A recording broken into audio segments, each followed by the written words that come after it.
immediately after we sang the national anthem, there was a heavy downpour.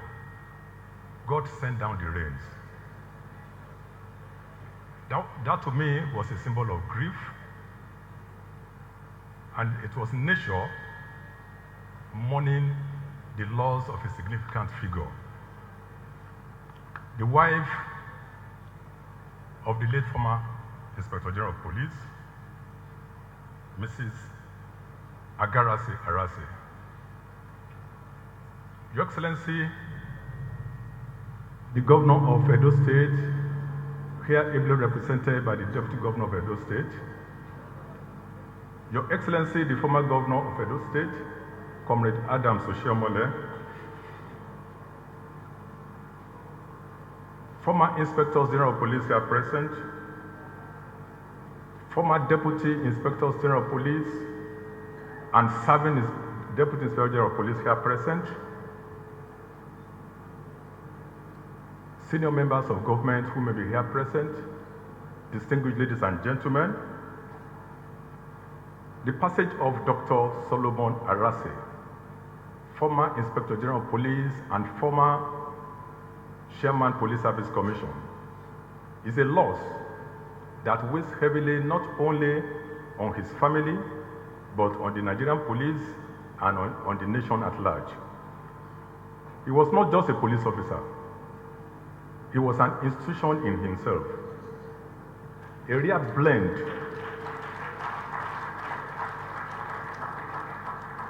blend of intellect, discipline, and humanity. From the moment he joined the Nigerian Police Force in 1981 as Cadet Assistant Inspector General of Police, his career became a lesson in resilience, in excellence, and in the dignity of duty. He moved through the ranks with quiet confidence, inspired not just by ambition, but by a genuine desire to leave the institution better than he met it. And by 2015, destiny entrusted him with the highest office in the force. He was appointed as the 18th Indigenous Inspector General of Police of the Federal Republic of Nigeria. Everywhere he served, he left more than just a line of resume. He left memories. He left reforms. He inspired several young officers who served under him.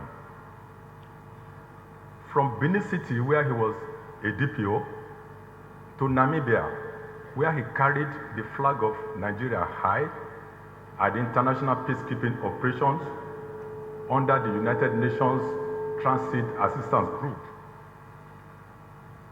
to when he served at the first CID, Alagon in Lagos. He proved himself outstanding. My first encounter with him was when he was serving as a CSP at 4th CID Alagon. At that time, I was a DSP serving as a CSO to the governor in Lagos. My first cousin was his colleague in Alagon and his friend. I went to visit my brother and he introduced me to Dr. Solomon Arase. That first meeting left lasting impression on me. And thereafter, our path continued to cross until he became the Inspector General of Police. When he was Inspector General of Police, he planted seeds that continue to bear fruits till today. The Technical Intelligence Unit, the Intelligence Response Team, the Complaint Response Units are all his creations. And these units today remain the cornerstone. These units today remain the cornerstone of modern policing in Nigeria. The Nigerian police will miss him. We will all miss him. The Nigerian people will miss him. Adieu, Oga Arase. May your beautiful soul rest in peace. Thank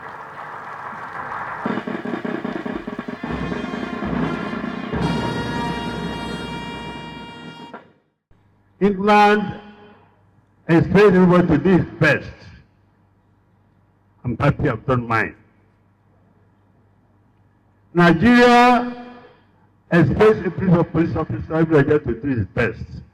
Arase did his own. So we have to thank God for his life and pray that God will give you reports. And pray that the family you left behind, the friends and colleagues you left behind, will have the fortitude to bear this great loss. The loss of Arase is not only to the family, it's all of us, colleagues and friends. So I will join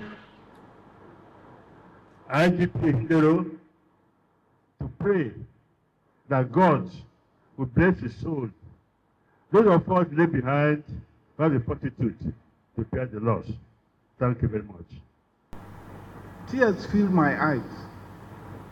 I tried to wave at him to know whether he would see me, but he was just lying down there with all those equipments, nose, ears, and all these things. But the nurses, the doctors there, they assured me, they said, come back tomorrow. Come back tomorrow afternoon. He's asleep. Come back tomorrow afternoon. You will see him. Then I left for home. I left his wife and children in the hospital at that time, around 8:30 or thereabouts, and I went back home. So in the morning, around 10 o'clock, I was set to go back to the hospital. I said, let me call I was set, but around 11 o'clock or 11:30, I said, let me call Idu and tell him that I'm coming, only to open my phone and see a message from Idu which said, I regret. Immediately I saw that I regret. I knew that the worst has happened. It's still like a dream. I can't believe that I'm here to talk about it. But that is life. That is life.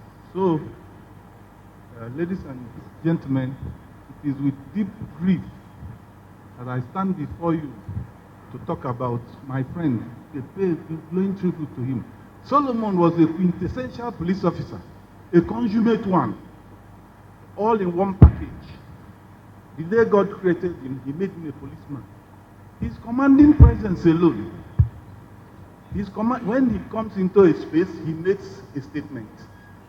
The imposing personality, the qualities of a police officer, all packaged in one person, Solomon Arase. He had the courage, he had the integrity, honesty, resilience. Give him an assignment and he must complete it. Go and sleep. He will complete it. Humble to a fault. In fact, God created him a police officer. He came in the mold of people like Barry Osana, the tall, big. When you see him, police is written all over him. That's why I call him Solo Wave. How did I get to know Solomon Arase? I was in the first secretary's office in the early 90s. I think it was 89 or 90 or thereabouts. Mrs. Ugowe was the first secretary. And at that time, the United Nations were asking for officers from Nigeria to perform peacekeeping duties. And we wanted to send our best. So I think the CP in Edo then, I think it was late Mr. Chembab. My memory is failing me now. Either he was the one then, late Mr. Chembab, we asked him to send us the officers that will take on that assignment. And Arase's name was there to lead the contingent. So they came to first headquarters before they proceeded to, I think it was Namibia. So one country down there, either Namibia or so. You look at him in his uniform, and the policemen that were to go to him with him, they were handpicked. Tall, handsome, hefty, well-fed police officers. So they went to Namibia, and you need to read the report that the United Nations sent to us after their stint there. The people of Namibia had to request that Solomon Arase should not return to Nigeria, that he should continue the assignment.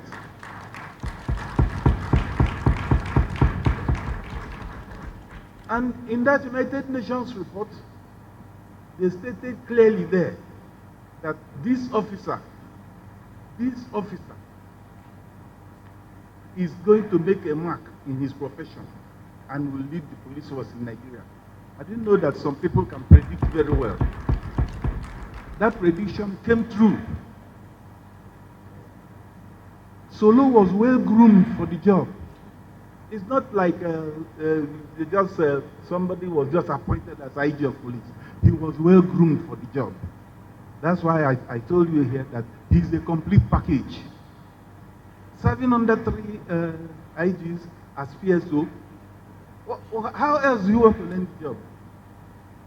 When you have served 3 times, you are tailor-made for it. So when he became IG, it was very easy for him to carry on from there. So you look at the legacies he left behind. When he got in there, he handled police as if it was something he created by himself. Educationally, he made sure that the police academy in Kano, it became a degree awarding institution because he himself is an academic. He made sure under President Jonathan that academy took off. He made sure that he established the Police Institute of Security Studies, the one that is in Life Camp here. He made sure that our men, our officers, became staff, lecturers at NIPS. There are so many innovations when it comes to police reforms. Solo did a lot out there, too numerous for me to mention. Even the areas where he did not touch as IG of police, he touched those areas when he became chairman of the Police Service Commission. Something like policemen taking exams before promotions. Something like adhering to the standard, not recruiting in terms of recruitment, because it is what you put in. The problem of the police starts from recruitment. It's like garbage in, garbage out. Solomon made sure that those things stop. There are so many things to talk about Solomon, my dear brother. Even ourselves, retired IGs, Solomon related with us more than any other IG that came after I had left. Solomon remembered that retired police officers that were human beings, and that due to the harsh economy, that he should help us. He remembered us. The last one he did was that he organized our, thank you, man. I'm no afraid. He organized our meeting in Ibadan, and we enjoyed ourselves. So Solomon's loss is a loss for all of us, for everybody. We don't know when it will be. I want to thank his wife for the love and care she showed. She was always there beside him at the hospital until he left us. I wish you the best, madam. Solomon is not dead, he's alive in our minds. I thank you all. So let us not mourn like pagans. Let us rejoice, for he has gone to join the angels in heaven. The Inspector General of Police, the wife and children of our dear colleague and brother, Dr. Solomon Arase, today is not a day of speech-making. Today is a very sad day for each and every one of us. When I went to see that crest, I couldn't see Solomon Arase. I wonder why. but each of us has his time, and his time has come, and today is a different story. Arase, as a policeman, was a great policeman, was a true Nigerian. Anybody in the Nigerian police intelligence today will be grateful to Solomon Arase, because it was Solomon Arase who was the first Assistant Inspector General of Police in charge of intelligence. And through him, we established the Nigerian Police Intelligence in Kwara. So I will ask the IG, please complete that school in honor of Solomon Arase.